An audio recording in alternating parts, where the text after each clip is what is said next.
Bismillahirrahmanirrahim. Assalamualaikum warahmatullahi wabarakatuh. Oke, konten kali ini kita akan berbincang-bincang dengan Ustadz Soleh. Beliau adalah salah satu ustadz yang sudah lama sekali di Pondok Pesantren Nurul Islam ini.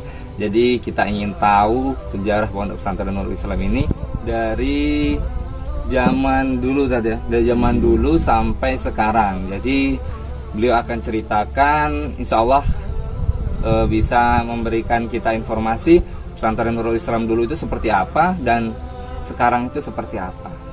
Dan tapi pertama saya ingin tahu Ustadz Soleh ini datang ke Nurul Islam ini awalnya itu bagaimana gitu, nah gitu. Sebelum diceritakan tentang Nurul Islam, awal datang ke Nurul Islam itu gimana? Kok bisa ke Nurul Islam gitu?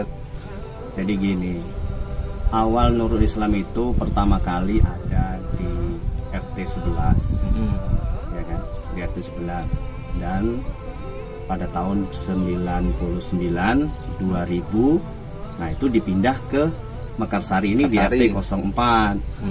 Nah setelah itu pertama kali saya ada di Nurul Islam itu saya jadi santri. Jadi santri. Iya. Tahun berapa tuh kurang lebih?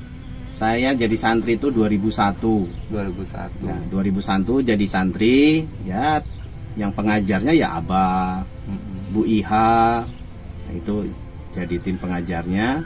Jadi 2001 itu sudah ya berdirilah, walaupun Nurul Islam itu masih seperti papan rempesan. Papan rempesan dulu. Ya, jadi kebanyakan dulu tahun 2001 itu kan sudah ada MTS. 2001 itu udah ada MTS. Ya, murid pertamanya ya rombongan Ustadz Ujang. Itu kan Bu Yana, terus apa lagi itu Ustadz Patur itu sudah tahun 2000 berapa sama Ustadz Ujang itu, tapi yang pertama kali memang rombongan Bu Yana itu.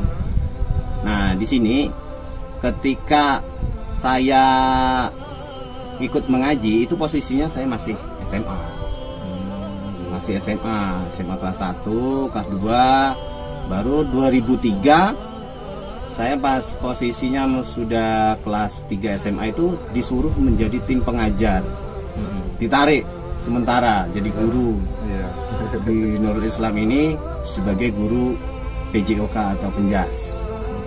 Jadi pada tahun 2003 itu saya udah ngajar, padahal saya posisinya masih sekolah. Nah, Nurul Islam ini kan papan rempesan tuh. Jadi apa namanya, banyak orang tua yang tidak bisa bayar uang makan tapi diganti dengan papan rempesan itu. Jadi dibuatlah papan rempesan itu, dibuat seperti gubuk asrama, ya kan, kelas. Dan pernah ada kejadian pada saat itu ada angin yang sangat kencang sekali. Itu ada salah satu kelas yang roboh. Waduh. Pada tahun 2005 itu kalau nggak salah. Kalau 2005 itu kayak masih MI tadi. 2005. Masih ingat nggak kira-kira kejadian yang roboh kelas itu? Nggak tahu ya. Lupa ya. Nah itu. Nah 2004 saya lulus SMA, baru diangkat jadi guru di Nurul Islam ini. Jadi secara intinya saya mulai jadi guru di Nurul Islam tahun 2004. Tapi kalau diperbantukan untuk mengajar itu tahun 2003. Jadi Nurul Islam ini ya sedikit banyaknya sekarang ya banyak perubahan, dari papan rempesan sampai ke beton sekarang. Iya. Jadi ya banyaklah kisah-kisahnya. Salah satu guru yang pertama kali ya saya, Ustadz Saidun dulu, ada Ustadz Absurniadi atau dipanggil Ustadz Wawan, ada Ustadz Syekh Rahmat yang sekarang ada di Qatar. Nah itu juga ada Ustadz Suharlan, ada Bu Mahdalena, Bu Iha, Bu Ida, Ustadz Badawi, menyusullah ada Ustadz Untung sama Bu Nana. Nah itu susulan itu memang paling lama kan, yang paling lama. Dan almarhum Ustadz Rozi.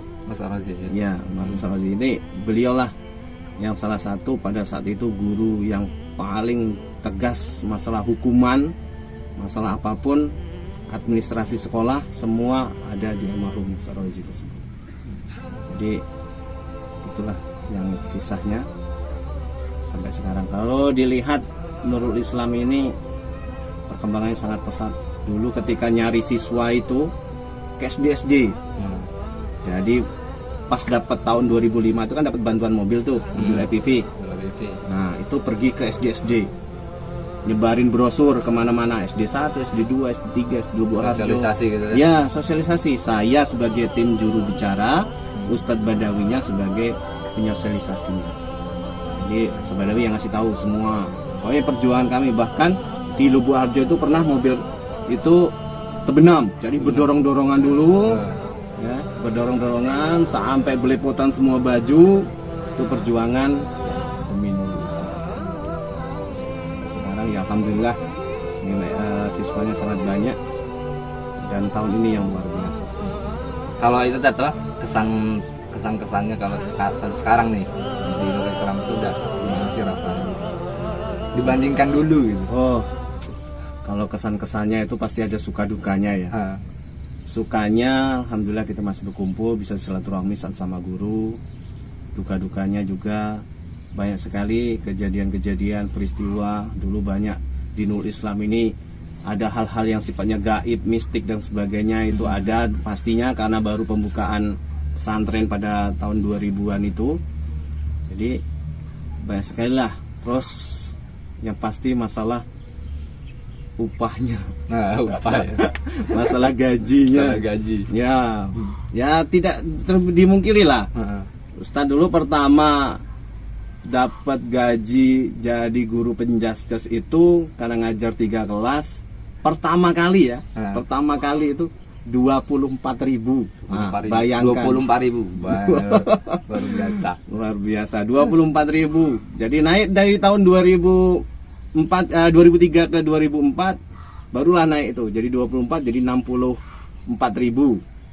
Nah, naik dari 64. Nah, tahun 2004-nya sudah di akhir. Nah, itu ada kenaikan di tahun 2005 saya menjadi 112.000.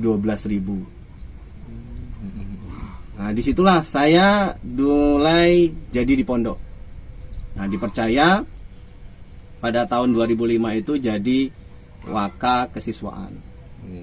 Ya, waka kesiswaan, jadi mengatur tentang keamanan pondok ini sampai tahun 2007 saya menikah, itu enggak lagi tinggal di pondok ini. Oke. Jadi gaji Ustadz Soleh dulu itu ketika merintis pondok pesantren Nurul Islam ini gajinya bisa kita bilang hanya cukup beli pampers buat anak gitu ya. Jadi kita Ustadz Soleh di sini merintis ini benar-benar bisa dibilang sukarela. Nah, gitu. Ya. Kalau kita melihat nominal ini nggak cukup nilai tersebut.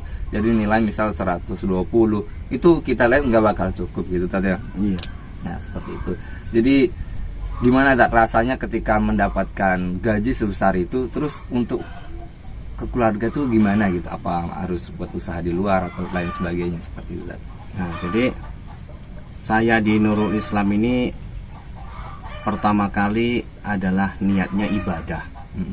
Niatnya ibadah dan ya memberikan ilmu yang sudah diberikan guru-guru saya sebelumnya untuk saya teruskan ke siswa dan bisa bermanfaat yang pastinya.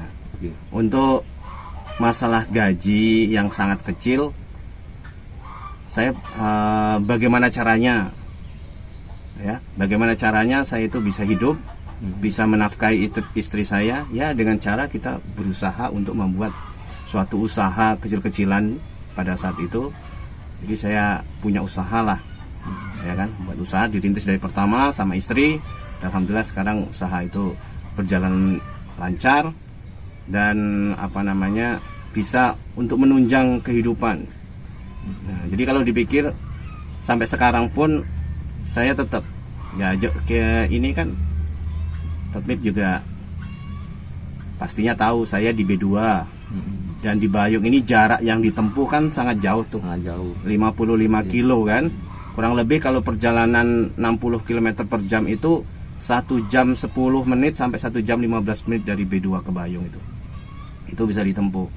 Nah, kalau secara normal manusiawi untuk mencari uang di Nurul Islam itu tidak masuk akal antara pengeluaran dan pemasukannya. Iya, benar. Ya kan? Jadi habis di jalan aja. Habis di jalan. Kalau mau dihitung-hitung kan.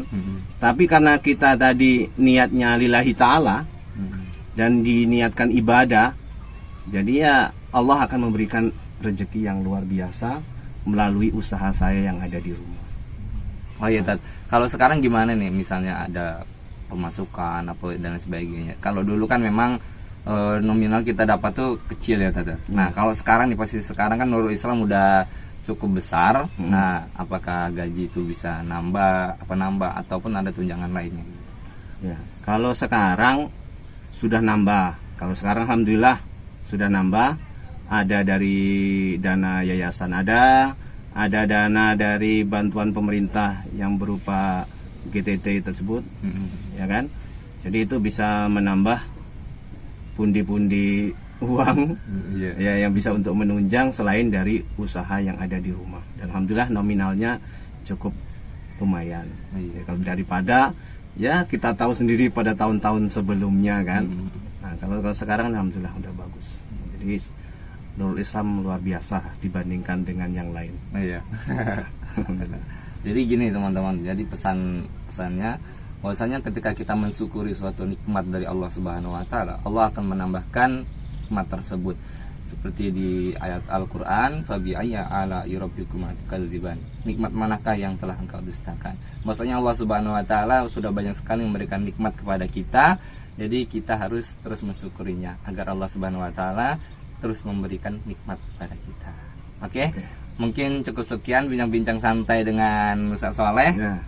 Terima kasih sudah mau masuk ke channel Nuris TV. Alhamdulillah ya Tad ya. Nah, gitu. Ya, semoga channel ini bisa berkembang dan bisa menjadi salah satu tempat promosi Pondok Pesantren Nurul Islam dan memberikan informasi kepada antum semua yang di luar yang belum tahu tentang Pondok Pesantren Nurul Islam di Bayung Lincir ini. Oke, cukup sekian. Syukran, jazakumullah khair. Assalamualaikum warahmatullahi wabarakatuh.